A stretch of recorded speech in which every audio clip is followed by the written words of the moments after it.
हाँ देखिए बच्चों, आज जो है दिख रहा है बिल्कुल सबको क्लियर, सभी को क्लियर? ठीक है। कल हमने जो एग्जाम्पल्स किए थे, काफ़ी लोगों ने वर्क करके मुझे सेंड नहीं किया, तो वो ठीक नहीं है। जो पढ़ नहीं रहे हैं सीरियसली, केवल टाइम पास करने के लिए एडमिट होते हैं, इसलिए प्लीज़ सभी अपना वर्क करें ताकि आप लोगों को जो है देखो, ये फिक्स मान के चलिए पढ़ाई आपको इसी तरीके से करनी होगी आगामी 2-3 महीने तक, ठीक है। रिजल्ट्स क्या रहेंगे आप लोगों को भी पता है क्या रिजल्ट्स रहेंगे, लेकिन अपनी पढ़ाई को स्टॉप मत करो, कंटिन्यू चलने दो। अदरवाइज आप लोग ऐसा नहीं हो 3 महीने बाद में पछताना पड़ेगा यार 3 महीने की क्लासें मिस कर दी हमने। बहुत कुछ पढ़ लेते हैं हम सर से, तो जो पढ़ो उसको समझो और समझ के अपनी कॉपी में नोट डाउन करो। इस पढ़ाई को आप इस प्रकार से लें कि आपकी क्लास में पढ़ाई चल रही है, ठीक है। मैं अपनी तरफ से पूरी कोशिश करता हूँ कि आप लोगों के डाउट्स क्लियर हों। मैं भी थोड़ा इन दिनों बिजी था, अब आज से मैं थोड़ा सा टाइम मुझे मिल जाएगा तो मैं आप लोगों के लिए और बेटर आपके लिए प्रोवाइड करा पाऊँगा। चलो, तो हम नोमेनक्लेचर की तरफ चल रहे थे और हमने लास्ट टाइम जो है एल्कीन और कुछ सब्स्टिट्यूएंट्स के नोमेनक्लेचर किए थे। आज जो हम स्टार्ट करने जा रहे हैं नोमेनक्लेचर ऑफ एल्काइन, हेडिंग लगा लीजिए नोमेनक्लेचर ऑफ एल्काइन। देखो बच्चों, यदि हम एल्काइन के नोमेनक्लेचर की बात करें तो एल्काइन का नोमेनक्लेचर करते वक्त आप लोगों को ध्यान रखनी पड़ेगी, जो भी आपके रूट चेन है उस रूट चेन में आपको क्या जोड़ना पड़ेगा, YNE जोड़ना पड़ेगा आपको।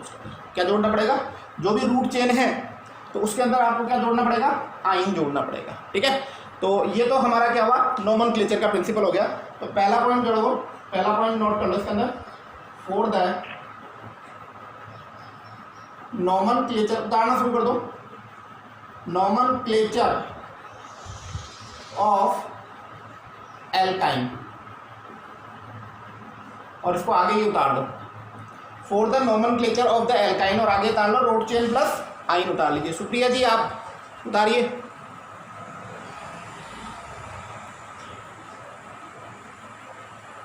हो गया? दूसरा पॉइंट, दूसरा पॉइंट लिख रहे हैं, alkyne are unsaturated hydrocarbon. Alkyne कैसी होती है? अनसैचुरेटेड हाइड्रोकार्बन होती है हाइड्रोकार्बन। एल्कीन और एल्काइन दोनों ही कैसे होते हैं? अनसैचुरेटेड होते हैं। Third, alkyne contain 2 pi bond, alkyne contain 2 pi bond and 1 sigma bond in between carbon and carbon. Alkyne जो होती है वो कार्बन और कार्बन के बीच में किस प्रकार का बॉन्ड रखती है? दो पाई बॉन्ड होते हैं और 1 सिग्मा। देखो, यदि तुम्हें पता है एल्काइन में कार्बन और कार्बन के बीच में कितने बॉन्ड होते हैं? ट्रिपल बॉन्ड होते हैं। ट्रिपल बॉन्ड में क्या होता है? एक तो सिग्मा होता है और बाकी 2 पाई। बात समझ में आ गई? तो मैंने लिखा है, तो alkyne contain 2 pi bonds and 1 sigma bond in between carbon and carbon. तो टोटल कितने बॉन्ड हो गए? टोटल 3 बॉन्ड्स हो गए इन एल्काइन। तो अगला पॉइंट हो जाएगा, total number of bonds in alkyne are 3। Alkyne में 3 in between carbon and carbon, ठीक है। कार्बन और कार्बन के बीच में 3 बॉन्ड होते हैं। उन 3 बॉन्ड के अंदर में से 2 तो पाई होते हैं और 1 सिग्मा होता है। जबकि एल्कीन में क्या कंडीशन थी? एल्कीन में 1 सिग्मा और 1 पाई होता था और एल्केन में केवल 1 ही सिग्मा होता था। तो ये मैंने आपको सिग्मा और पाई बॉन्ड का आइडेंटिफिकेशन जो है प्रीवियस वीडियो में आपको मैं पढ़ा चुका हूँ। अरे ये सुन लो, क्लियर हो गया? चल आगे चलते हैं हम। मिटा दो इन पॉइंट को, सभी ने उतार लिया? सभी ने, हाँ ठीक है, मिटा देता हूँ उसको मैं। अगला पॉइंट आता है कि जो एल्काइंस होते हैं वो एल्काइंस में जो होते हैं उनकी स्टेबिलिटी एल्कीन के कंपेयर में क्या होती है, थोड़ी सी ज़्यादा होती है। और ज़्यादा होने की वजह से क्या है, पाई बॉन्ड्स ज़्यादा होना। और पाई बॉन्ड्स ज़्यादा होना मतलब पाई बॉन्ड कैसे होते हैं, वीक नेचर के होते हैं। और वीक नेचर के होने की वजह से इनके पाई इलेक्ट्रॉन कहीं पे भी ये इजीली दे सकते हैं। तो इनकी रिएक्टिविटी क्या होती है, एल्कीन और एल्केन के कंपेयर में बहुत ज़्यादा होती है। ठीक है, नेक्स्ट पॉइंट है alkyne. The general formula of alkyne, general formula of alkynes are CN and HN। ठीक है, जनरल फॉर्मूला एल्काइन का क्या होगा, CnHn। यही होगा या कुछ और होगा? जैसे अपनी 2 कार्बन की एल्काइन है, चेक कर लो अपने फॉर्मूला सही लिखा है कि नहीं। कार्बन कितने हैं इसके अंदर, 2, और हाइड्रोजन भी कितने हैं, 2। तो CnHn फॉर्मूला हो जाएगा क्या इसका एल्काइन का? बोलिए, कार्बन जितने हैं उतने ही तो हाइड्रोजन है इसके अंदर। सुमित सर मेरे हिसाब से तो मैंने 10th में तो सर CnH2n-2 पढ़ा है। क्या पढ़ा है? CnH2n-2। Very good, HCnH2n-2। ठीक है, यही फॉर्मूला होगा। मैं चेक कर रहा था आप लोगों को कि ये आप लोगों को क्लियर है कि नहीं है। तो जनरल फॉर्मूला क्या होगा, CnH2n-2 एल्काइन का जनरल फॉर्मूला होगा। ठीक है, मैं इससे आप लोगों को कंपेयर कर रहा था कि देखो हम यहाँ से मैंने फॉर्मूला बनाया CnHn, है ना। अब देखो यहाँ पे ये फॉर्मूला सेट हो रहा है कि नहीं हो रहा। C की संख्या, N की संख्या कितनी है, 2, और H की संख्या कितनी है, 2। CnH2n बेटर है। तो एक कंपटीशन एग्जाम में इस प्रकार का क्वेश्चन आया हुआ था, तो उसमें ये ऑप्शन भी प्रेजेंट था। उसके अंदर क्वेश्चन क्या था, what is the general formula of the alkyne, तो उसके अंदर ये ऑप्शन भी था। तो बच्चे, ज़्यादातर बच्चे जो हैं, घुमाने के लिए तो लगा था। हाँ, तो मैं आप लोगों को थोड़ा सा घुमाने की कोशिश कर रहा था। ठीक है ना, लेकिन देखता हूँ मेरे को सुमित को आता है कि नहीं आता। चलो नेक्स्ट पॉइंट। देखो बच्चों, एल्काइन जो होती है, सिंगल कार्बन एल्काइन कभी भी प्रेजेंट नहीं होती है। क्या, single carbon alkyne does not present। ठीक है, the minimum carbon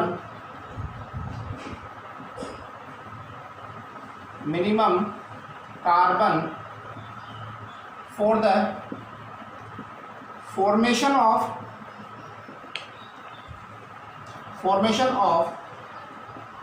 alkyne, the minimum carbon for the formation of the alkyne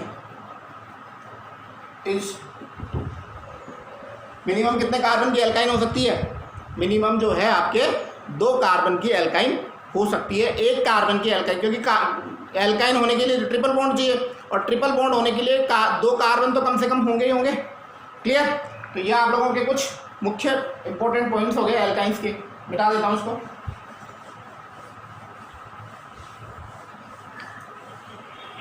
एक टॉपिक एल्कीन में रह गया है, तो उसको मैं इस एल्काइन के नोमेनक्लेचर करने के बाद में आप लोगों को समझाऊंगा। देखो, यदि हम बात करें तो 2 कार्बन की एल्काइन की बात करते हैं। 2 कार्बन, तो 2 कार्बन के बीच में कितने बॉन्ड होंगे? 3। तो यहाँ देखो 3 बॉन्ड हो गए, तो यहाँ कितने हाइड्रोजन आएंगे? 1। और यहाँ कितने आएंगे? 1। तो 1 कार्बन की कितनी एल्काइन बनेगी? 1 ही बनेगी। इसका नाम देंगे, तो 2 कार्बन को हम क्या बोलते हैं? H, और इसमें हम क्या जोड़, आइन। तो हमारे पास में क्या हो जाएगा? एथाइन। आईयूपीएसी नाम क्या हो जाएगा? एथाइन। क्लियर? नेक्स्ट, 3 कार्बन की देखो आप, या तो यहाँ लगा दूँ या यहाँ लगा दूँ, दोनों कंडीशन को देख लो आप लोग, वैसे ही जैसे अपन ने एल्काइन उसमें किया था। तो देखो अगर CH, इसके चारों बॉन्ड पूरे हैं, CH3। ठीक है, तो ये क्या हो गया? इसको 1 प्रोपाइन बोलना गलत होगा, इसको भी हाइड्रोजन पूरे कर दो, CH3 एंड CH। ठीक है, नंबरिंग वहीं से करेंगे जहाँ ट्रिपल बॉन्ड को लेस नंबर मिले, नंबरिंग वहीं से करेंगे जहाँ से ट्रिपल बॉन्ड को लेस नंबर मिले। तो नंबरिंग यहाँ से करेंगे 1 2 3, इसमें भी नंबरिंग यहाँ से करेंगे 1 2 3। तो दोनों ही कंडीशन में क्या नाम आता है इसका, 1 प्रोपाइन। तो 1 का कोई सिग्निफिकेंस है क्या यहाँ पे, नहीं है, तो इसका नाम क्या हो जाएगा, या तो लिख दो आप प्रोप 1 आइन, या आप लिख सकते हो 1 प्रोपाइन, 1 प्रोपाइन। तो वो और ये एक ही है, ठीक है।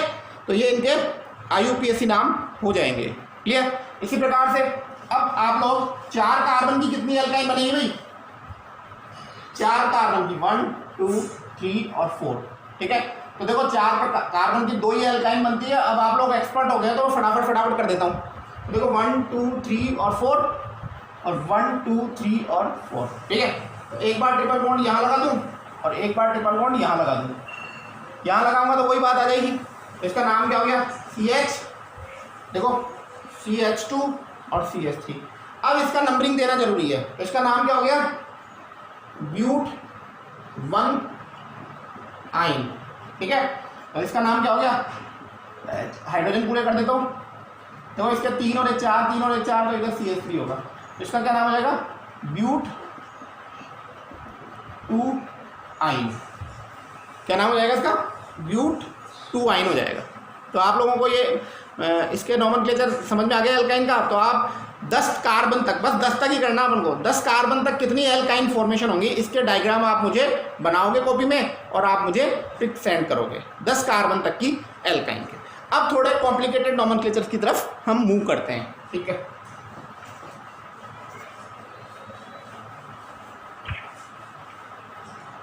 देखिए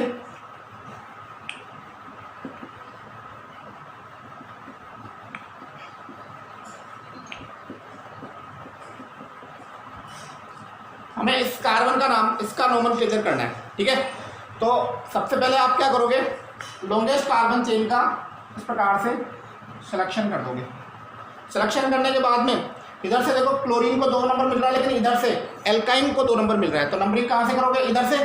तो नंबरिंग यहाँ से जाएगी 1 2 3 4 5 6 और 7, ठीक है। अब देखो पहले Cl लिखेंगे और फिर को, सबसे पहले जब भी आप नेमिंग करोगे तो नेमिंग करते वक्त आप इस चीज़ का ध्यान रखोगे कि सबसे पहले सब्स्टिट्यूएंट्स को अल्फ़ाबेटिक ऑर्डर में लिखना है। तो 6 पे आप क्या लिख दोगे, 6 क्लोरो, उसके बाद में 4 मिथाइल, 6 क्लोरो 4 मिथाइल, और कितने कार्बन की चेन है ये, 7 की। तो हेप्ट और डबल बॉन्ड ट्रिपल बॉन्ड का नंबरिंग कौन सा है, 2। तो क्या नाम हो जाएगा, 2 आइन। बता लीजिए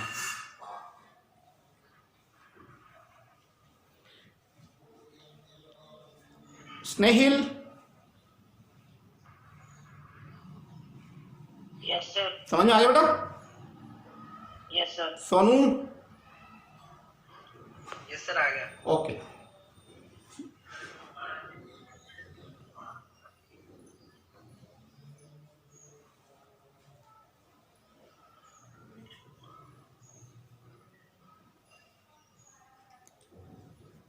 नेक्स्ट एग्जाम्पल की ओर चलता हूं मैं, मिटा दो इसको, यस सर। ठीक।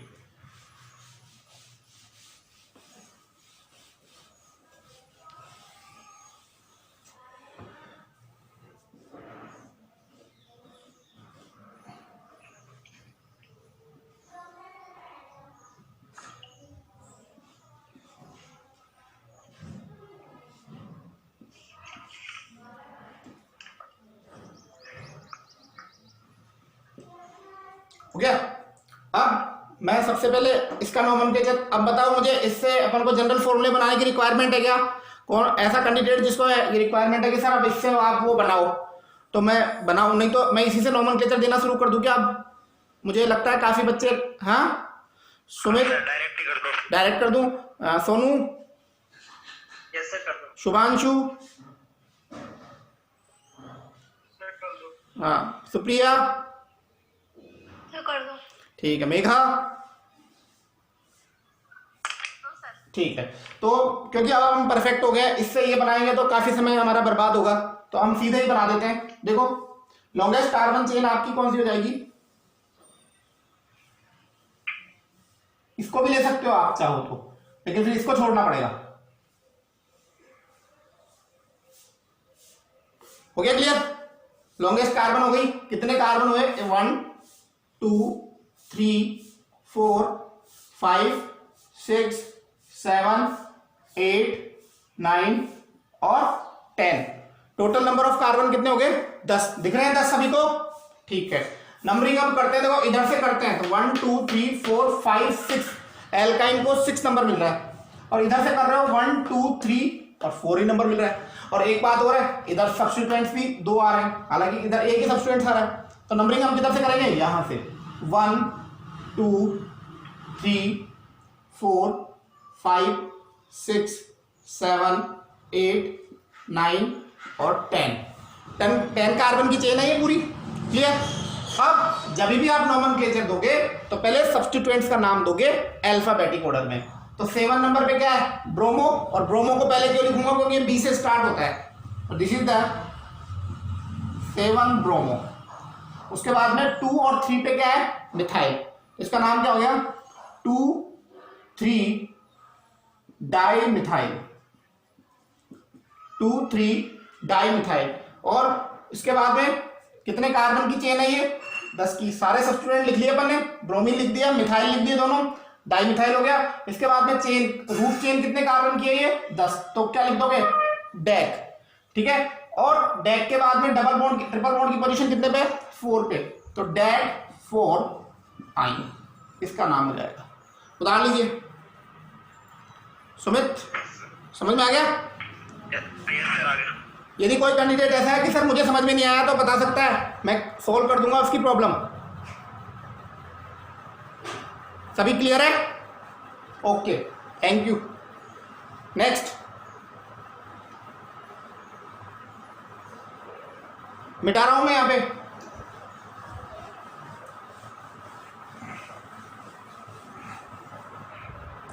देखो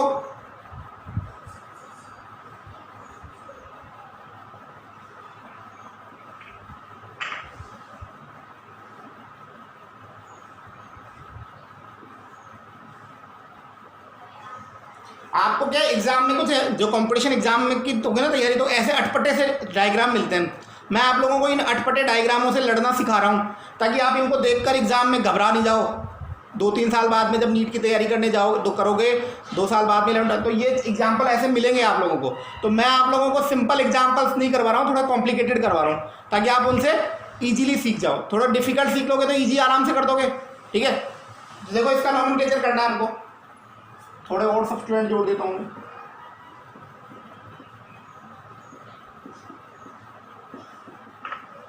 ठीक है, इसका नोमेनक्लेचर करना है हमें। क्लियर? अब देखो पहले तो कार्बन चेन कितने की है? 1 2 3 4 5 6 7 8 और 9। 9 कार्बन की जो है कार्बन चेन हो रही है।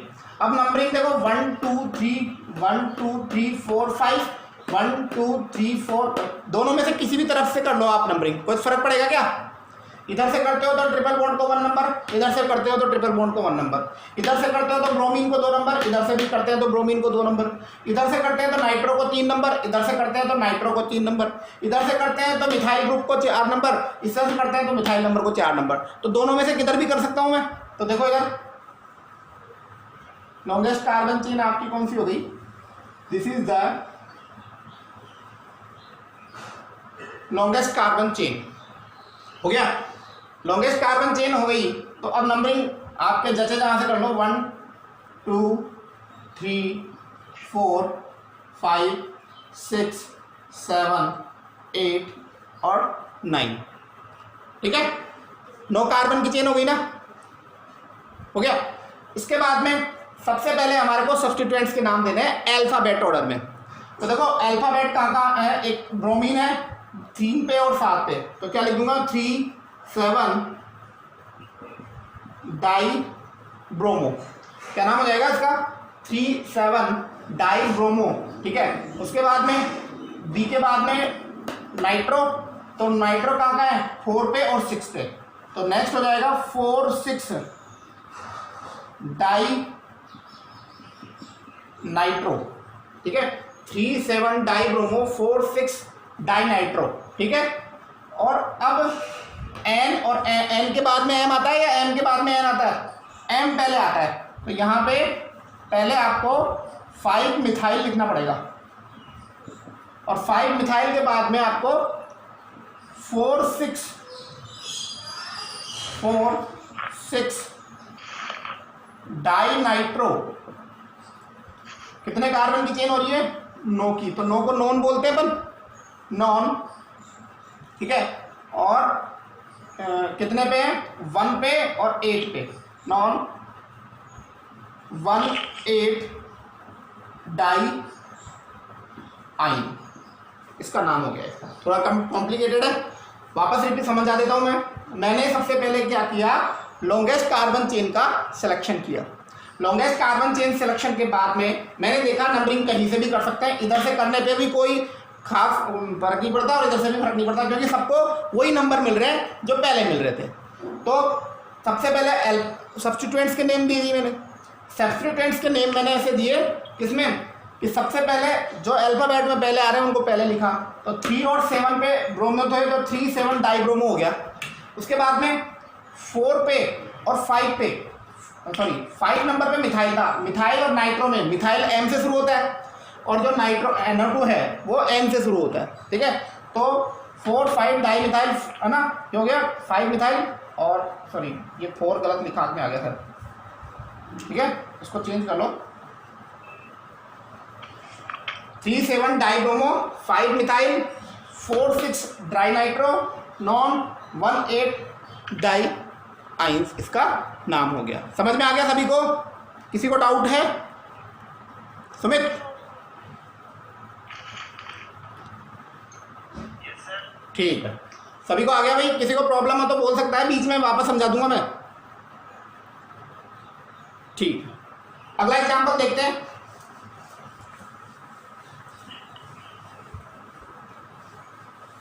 देखो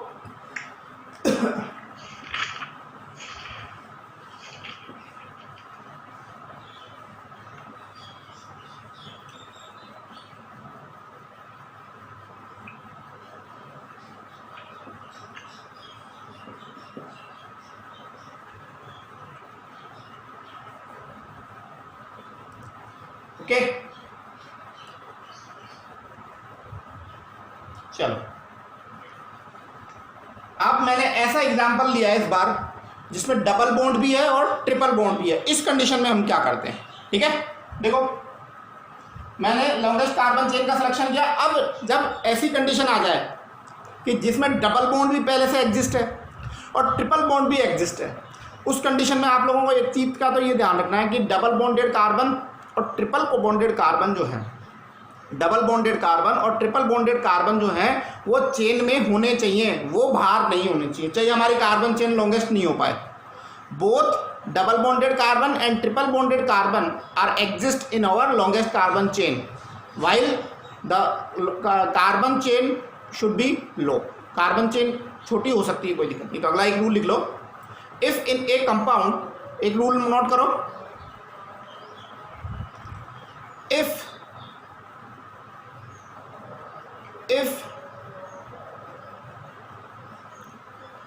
in a compound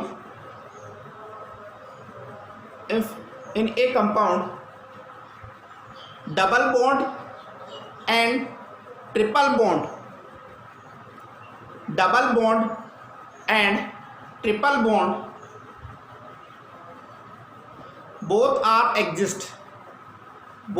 are exist, ठीक है। then during the selection of the longest carbon chain, during the selection of the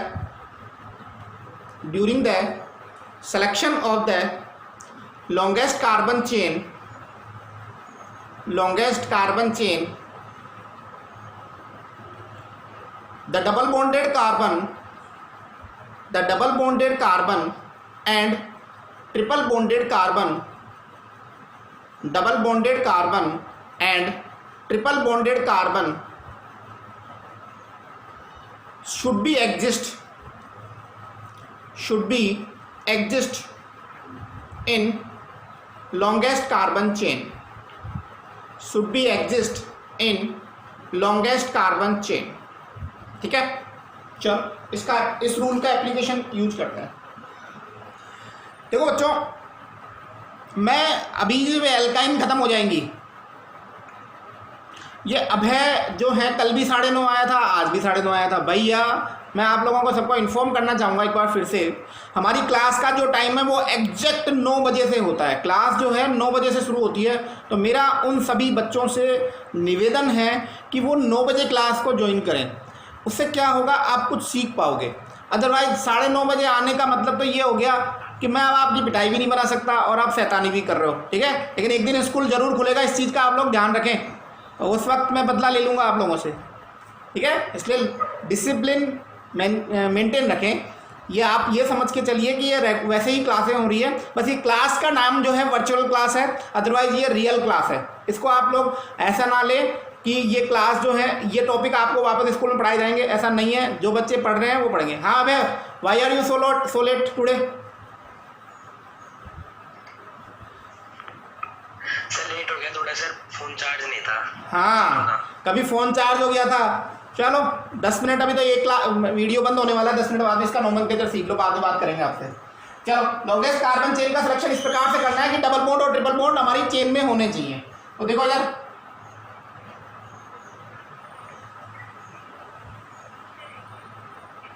तो ये लॉन्गेस्ट कार्बन चेन होगी मेरी। ये क्या होगी?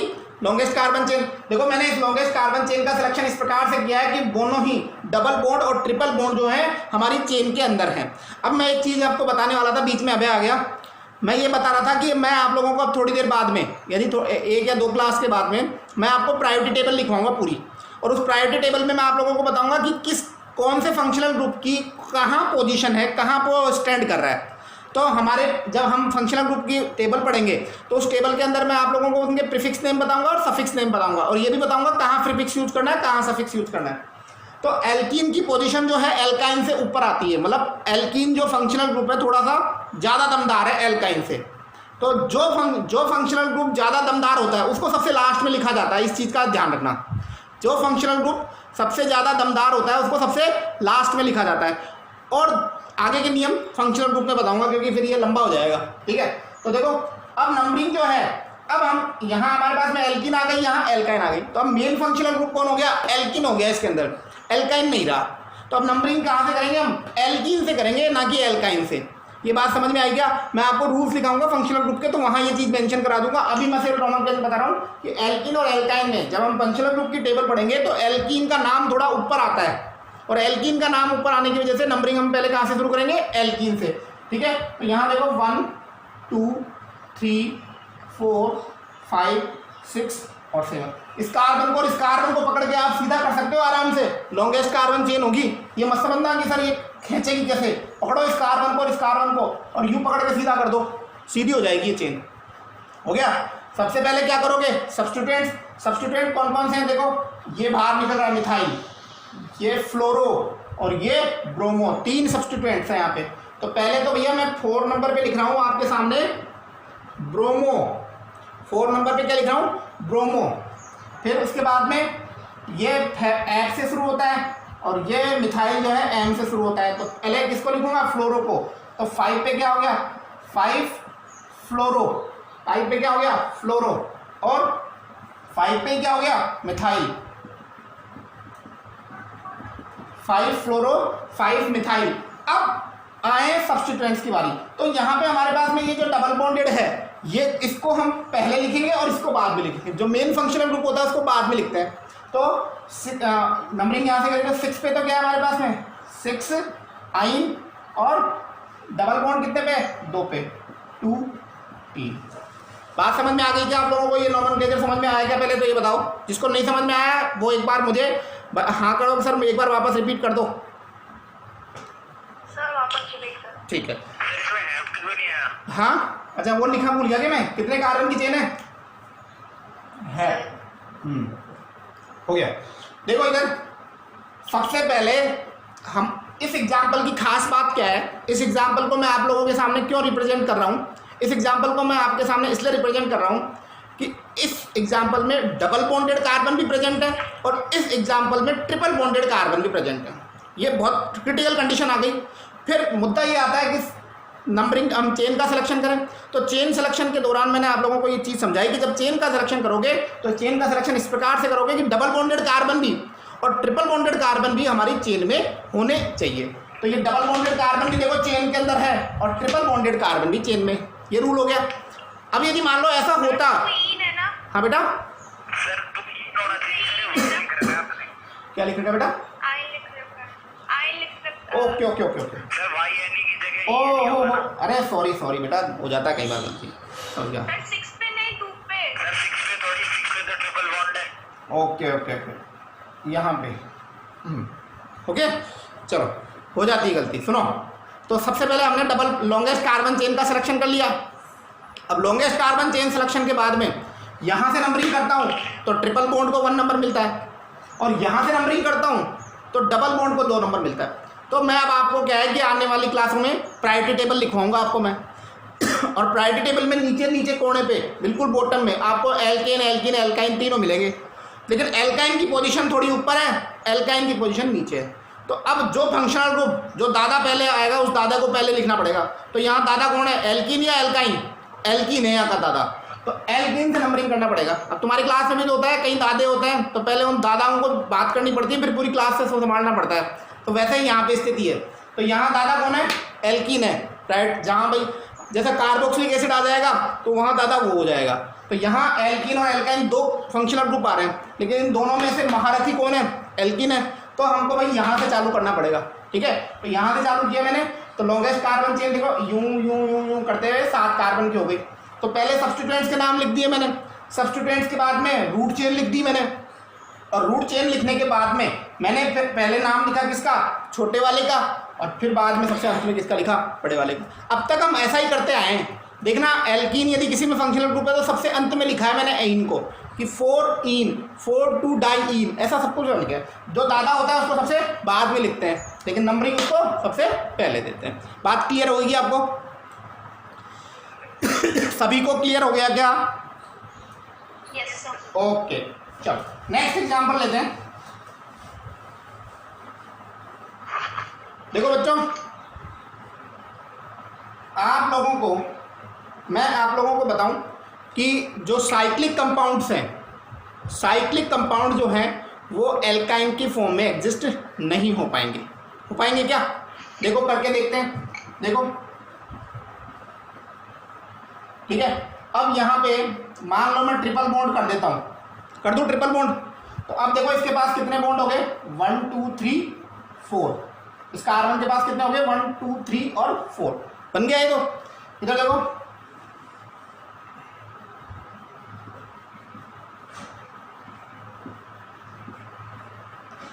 बन गया ये, ठीक है।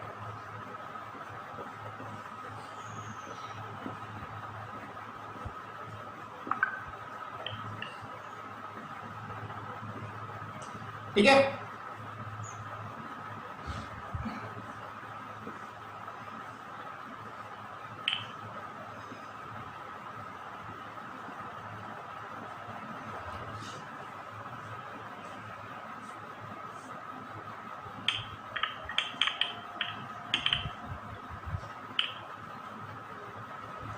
ठीक है।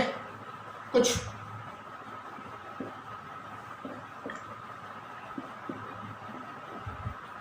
इनके नाम देने हैं अपन को, ठीक है। अब इनके नाम, इसका नाम देखो, इसमें पहले हाइड्रोजन पूरे कर लेते हैं। इस कार्बन के 1 2 3 4 बॉन्ड पूरे हो रहे हैं। देखो 3 तो ये और 1 4, तो यहाँ भी कोई हाइड्रोजन नहीं आएगा। यहाँ देखो 1 1 2 3 4, तो यहाँ भी कोई हाइड्रोजन नहीं आएगा। यहाँ कितने हाइड्रोजन आ जाएंगे, 2 हाइड्रोजन आ जाएंगे, ठीक है। तो इसका नाम क्या हो जाएगा, बताइए इसका नाम, साइक्लोप्रोआइन। क्या नाम हो जाएगा, साइक्लोप्रोआइन। हो गया। देखो इसका नाम बताइए। जब भी नंबरिंग करोगे तो नंबरिंग करते वक्त इस चीज़ का ध्यान रखोगे कि जो भी हमारे double bonded triple bonded carbon है उनको एडजेसेंट नंबर मिलना चाहिए। क्या मिलना चाहिए, एडजेसेंट नंबर। तो नंबरिंग या तो यहाँ से शुरू कर दो या यहाँ से शुरू कर दो, यहाँ से शुरू कर दो। तो देखो यहाँ से शुरू कर रहा हूँ मैं 1 2। अब इधर नहीं जाएंगे, इधर जाने से क्या नुकसान होगा, ट्रिपल बॉन्डेड कार्बन को एडजेसेंट नंबर नहीं मिलेगा। तो 1 2 3 और 4 हो गया। तो अब इसका नाम देख दो, साइक्लो ब्यूट, और 1 पे और 3 पे आइन है, तो इसका नाम क्या हो गया, 1 3 डाई आइन, 1 3 डाई आइन हो गया। ये ट्रिपल बॉन्ड होता है कि एक्सिस्ट? हाँ बेटा, ट्रिपल बॉन्ड होता है कि एक्सिस्ट इस पे? हाँ हो रहे ना ये, देखो इसकी वैलेंसी पूरी हो रही है क्या, 1 2 3 और 4, हाँ सर वो तो हुई। बस तो क्या दिक्कत है, हो रहे, ठीक है।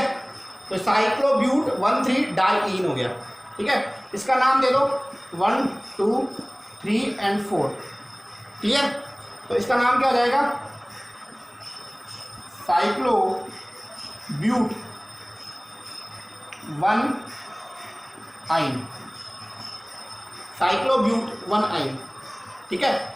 इसके नंबरिंग करो, देखो यहाँ से कर लो 1 2, इधर की तरफ नहीं आएंगे, ऊपर जाएंगे क्योंकि एडजेसेंट नंबर मिलना चाहिए, हो गया। तो इसका नाम क्या जाएगा,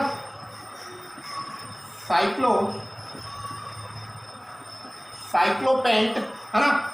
और अब कहाँ कहाँ है ट्रिपल बॉन्ड, 1 पे और 4 पे, 1 4 डाई आइन।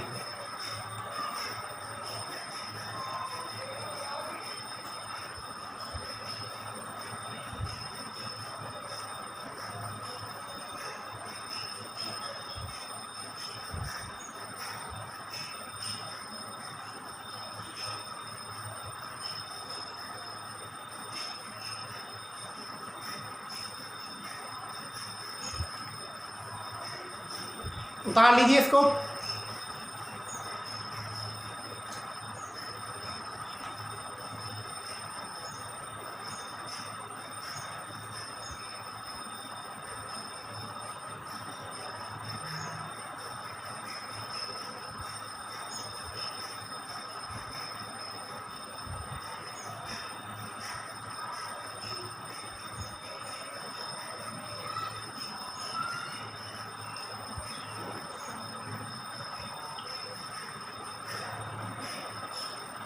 यस, जल्दी से उतार लीजिए।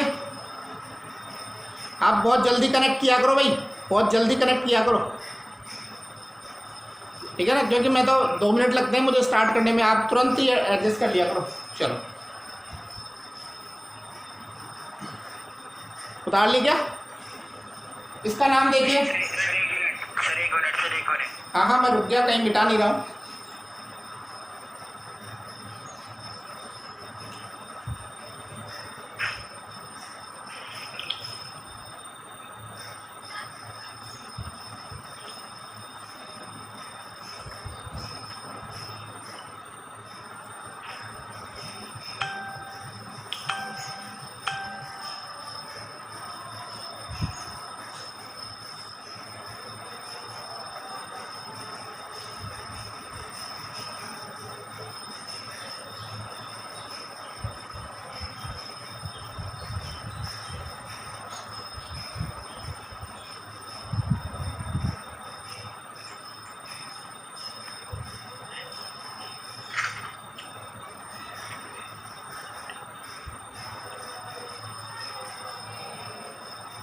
हो गया बच्चों, देखिए इसका नाम देखो, नंबरिंग या तो यहाँ से स्टार्ट करो या यहाँ से स्टार्ट करो, कहीं से भी स्टार्ट कर लो। यहाँ से स्टार्ट कर देता हूँ, 1 2 3 4 5 एंड 6, 6 कार्बन की चेन है, तो इसका नाम क्या हो जाएगा, साइक्लोहेक्स। और 1 पे और 4 पे क्या है, इसका नाम क्या होगा, साइक्लोहेक्स 1 4 डाई आइन। तो आपको साइक्लिक एल्काइन के नाम भी आप लोगों को आ गए होंगे, ठीक है। मिटा दूं, यस सर। ठीक है। Yes, sir. हाँ कौन बोल रहा, anyone, any problem? No sir. Okay ठीक है, देखिए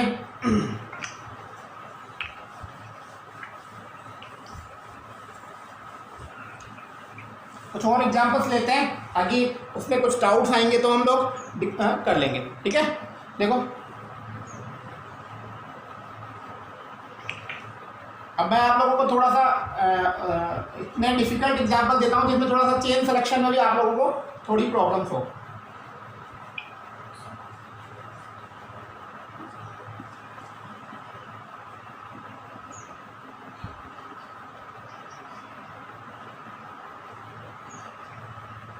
ओके तो इसमें मैं लॉन्गेस्ट कार्बन चेन का सिलेक्शन कर रहा हूँ। देखो लॉन्गेस्ट कार्बन चेन सिलेक्शन इस प्रकार से होना चाहिए कि आपके जो है कार्बन सबसे ज़्यादा हों। तो देखो यहाँ वाली ये चेन ले लेता हूँ मैं, 1 2 3 4 5 6 7 8 9 और 10, ठीक है।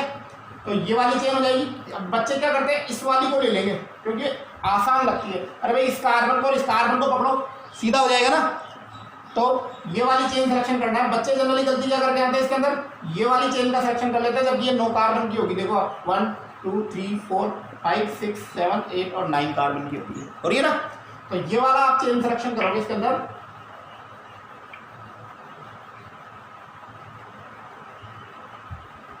This is the longest carbon chain, हो गया। अब नंबरिंग की बारी आती है तो नंबरिंग करते हैं। इधर से देखो 1 2 3 4 5 6 नंबर मिल रहा है इसको, और इधर से करते हैं तो 1 2 3 4 1 2 3 4 ही नंबर मिल रहा है। तो नंबरिंग आप कहाँ से करोगे, यहाँ से 1 2 3 4 5 6 7 8 9 और 10। समझ में आ गया कि मैंने नंबरिंग इधर से क्यों की, ठीक है। नंबरिंग हो गई, लॉन्गेस्ट कार्बन चेन सिलेक्शन हो गया। इसके बाद में हम लोग क्या कर रहे हैं, नंबरिंग में हमने कर लिया। उसके बाद में सब्स्टिट्यूएंट्स के नाम देखो, ये Br है तो ब्रोमो, नाइट्रो और मिथाइल है। यहाँ पे कितने हैं मिथाइल, देखो मिथाइल है हमारे पास में 1 methyl 2 methyl 3 methyl 4 methyl 5 methyl 6 methyl और 7 मिथाइल है इसके अंदर। कितने मिथाइल है, 7। और 7 को क्या बोलते हैं अपन, हेप्टा। क्या बोलते हैं, हेप्टा। बताया था ना, जब सेम प्रकार के सब्स्टिट्यूएंट्स बहुत बार रिपीट हों तब उन 2 के लिए डाई, 3 के लिए ट्राई, 4 के लिए टेट्रा, 5 के लिए पेंटा, 6 के लिए हेक्सा, ऐसा बताया था मैंने आप लोगों को। तो सबसे पहले तो आप किसको लिखोगे, ब्रोमो को, 2 पे ब्रोमो है। फिर उसके बाद में मिथाइल M से शुरू होता है और नाइट्रो N से शुरू होता है। तो पहले मिथाइल को लिखेंगे, तो कितने मिथाइल, उनकी पोजीशन लिखें। उसके बाद में हमारे पास में पोजीशन देखो कौन कौन से पे मिथाइल, 2 पे 3 पे 4 पे 5 पे, फिर 7 और 7 पे और फिर 8 पे। देख लो, गिन लो, 1 2 3 4 5 6 7 हो रहे हैं। हेप्टा मिथाइल, ठीक है। उसके बाद में 3 पे नाइट्रो है ना। और कितने कार्बन की चेन हो रही है, 10 की। तो डेक, और डेक पे 4 पे आपका डेक 4 आइन। तो ये इसका IUPAC नेम हो गया भाई, उतार लीजिए। किसी को डाउट हो तो एक बार बता दीजिए, वापस समझा दूंगा मैं। सर एक चीज पूछनी थी। हाँ बोलो बेटा। सर ये पूछना था कि मतलब कि अपने Br को और NO2 को अलग लिख दिया, हाँ फिर इनको वापस से काउंट करते हैं कि अपन मिथाइल के अंदर। अच्छा एक मिनट। अरे यार ये गड़बड़ हो गया। ये यहाँ पे ये NO2 ग्रुप है, मैं इसको इससे थोड़ा सा पास लिखो। तो ये क्या है, 2 4 5 7 7 8 हेक्सा ही होगा बेटा। ये हेक्सा। Br को भी काउंट करेंगे क्या? अच्छा Br को भी काउंट कर लिया कि मैंने इसमें अंदर। चलो इसको बेटाओ, तो ये हो जाएगा पेंटा मिथाइल। मेरे को दिमाग में क्या, ये Br को थोड़ा दूर लिख दिया ना तो मुझे मिथाइल लगा। ये इनको बिल्कुल सटका के बिल्कुल अटैच करके लगना, ठीक है। तो इसका नाम हो जाएगा 2 bromo 4 5 7 7 8 tetra methyl 3 nitro deck 4 आइन हो जाएगा, ठीक है। थोड़ा सा थक गया है इस वजह से गलत, ठीक है। अब कल के लिए क्वेश्चंस लिख लीजिए आप लोग। कल जो है क्वेश्चंस करके लाने हैं आप लोगों को। राइट डाउन करो फटाफट। अबे आपका कोई वर्क वगैरह कुछ नहीं आता ना, मॉडल बनाया। काफी बच्चों ने मॉडल नहीं बनाया। जिन बच्चों ने मॉडल बनाया वो पता है उनको, सबको मैंने भेज दिया है। बाकी काफ़ी जो क्लास ले रहे हैं उन्होंने मॉडल नहीं बनाया, सोहार्स न्यूमैन कोई भी नहीं बनाया। तो सभी को अपने मॉडल्स जो है भेजने हैं।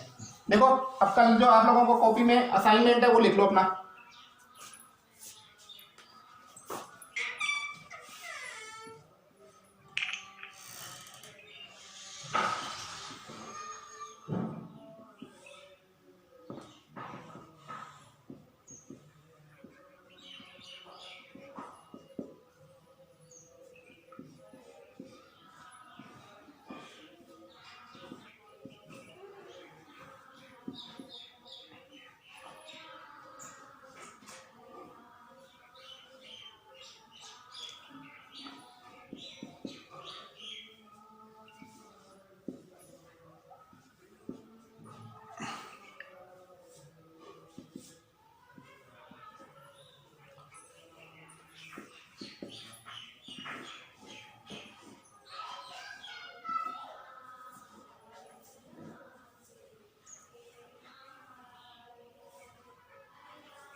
उतार लिया?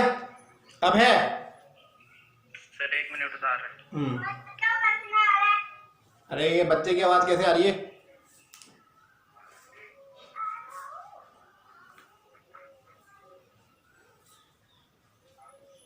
उतार लिया सभी ने?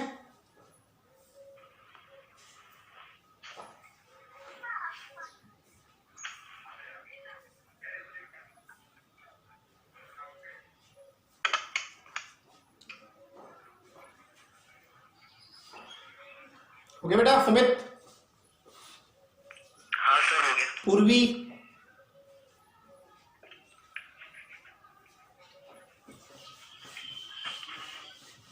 नेक्स्ट।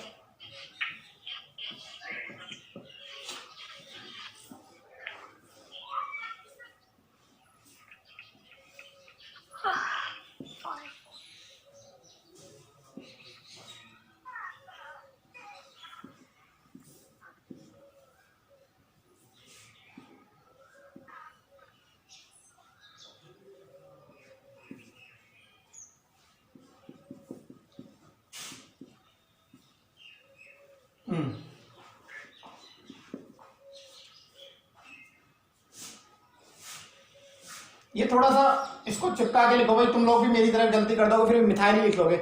इसलिए जो भी सब स्टूडेंट लिख रहे हो उनको बिल्कुल टच करके लिखो, ताकि आप लोगों को ऐसा नहीं लिखे कि बी आर। ठीक है?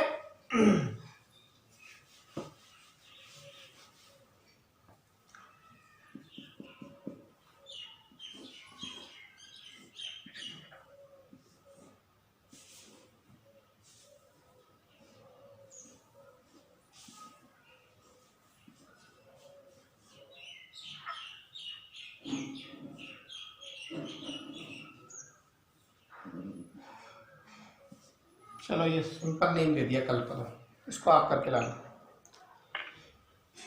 हो गया?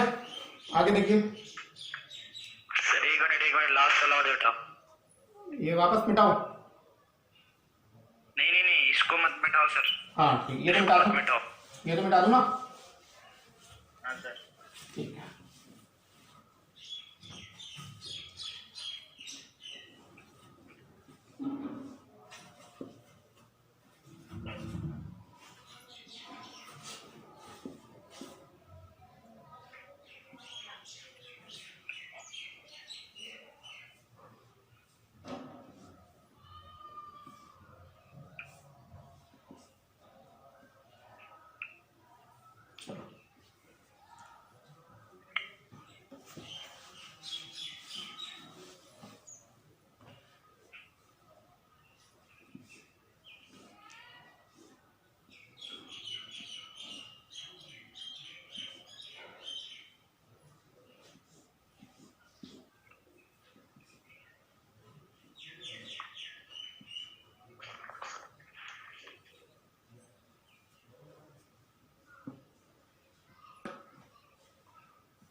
ठीक है,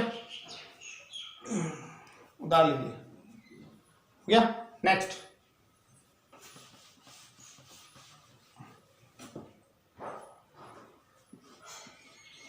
आज हाइड्रोकार्बन के नोमेनक्लेचर हमारे कंप्लीट हो गए। कल से जो हमारा होगा वो है एक तो एल्कीन का ज्योमेट्रिकल आइसोमरिज्म पढ़ना है अपन को, और उसके बाद में हम फंक्शनल ग्रुप पे पहुंच जाएंगे। ठीक है, तो फंक्शनल ग्रुप पढ़ाने से पहले तो मैं आपको प्रायोरिटी टेबल पढ़ाऊंगा, और प्रायोरिटी टेबल पढ़ाने के बाद में आपको उनके फंक्शनल ग्रुप के नोमेनक्लेचर में आप लोगों को सिखा दूंगा। तो आज हाइड्रोकार्बन का लास्ट डे है। आज हाइड्रोकार्बन में आपको प्रॉब्लम हो तो पर्टिकुलरली आप मुझे फोन करके बताएं। मैसेज कई बार मैं देख नहीं पाता हूँ, तो आप मुझे फोन करके याद दिलाएं, सर एक बार ये एग्जाम्पल्स आप मुझे सॉल्व करके बताएं। ठीक है, तो देखो इधर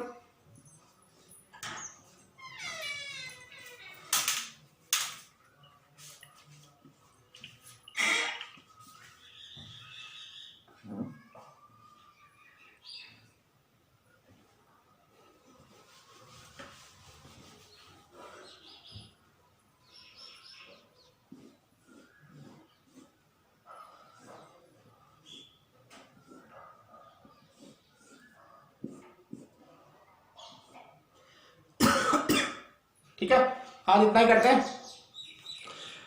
इसके बाद की जो क्लास होगी वो कल होगी। कल अपन एल्कीन में ज्योमेट्रिकल आइसोमरिज्म पढ़ेंगे। एल्कीन की आइसोमरिज्म पढ़ा दी।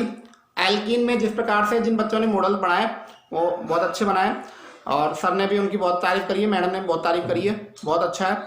जिन्होंने घर पे रहकर कुछ क्रिटिकल वर्क किया, दे आर बहुत, वो बच्चे बहुत अच्छे हैं। जो नहीं करें वो भी अपना मॉडल्स बनाए, न्यूमैन सोहार्स। और नहीं समझ में आया तो एक बार अपने जो है साथी स्टूडेंट्स से फ़ोन करके और बात करें कि मेरे को एक बार ये आप लोग समझा दें, तो वो आपको समझा देगा। न्यूमैन और सोहार्स, है ना।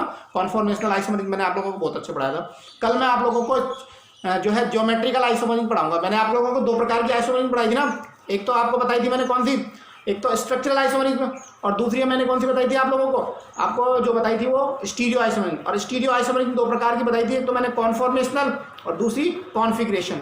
तो कॉन्फॉर्मेशनल आइसोमरिज्म तो हमने पढ़ी ली एल्केन के अंदर, और कॉन्फिगरेशन आइसोमरिज्म दो प्रकार की होती है, एक तो ऑप्टिकल आइसोमरिज्म होती है और एक ज्योमेट्रिकल आइसोमरिज्म होती है। तो ऑप्टिकल तो मैंने बताया था कि 12th में पढ़ेंगे, और ज्योमेट्रिकल जो है हम इसी क्लास में पढ़ेंगे जो एल्कीन के अंदर पढ़ेंगे।